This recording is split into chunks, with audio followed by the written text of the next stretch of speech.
खुशियाँ आपको मुबारक हों।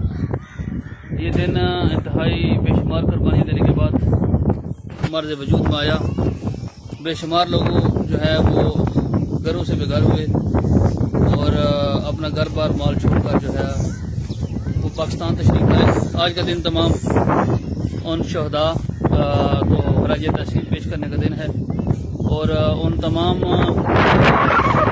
शेर दिल नौजवानों का जिन्होंने बेशुमार मेहनत की इस वतन को हासिल करने के लिए। अपनी दुआओं में वतन अजीज़ की सलामती और उन तमाम लोगों को याद रखें जिन्होंने इस वतन के लिए बेशुमार कुर्बानियाँ दी और आज हम एक आज़ाद मुल्क में सांस ले रहे हैं। और आज़ादी की कीमत और कदर आप उन लोगों से पूछ सकते हैं जो इस वक्त आज़ाद नहीं है। बेशुमार मुज़ालिम ढाए जाते हैं और बेशुमार जो है वो कुर्बानियाँ देनी पड़ती हैं। हम तमाम शहदा और तमाम कायदीन का शुक्रगुज़ार हैं और उनको खराज तहसीन पेश करते हैं, सलाम पेश करते हैं जिन्होंने हमें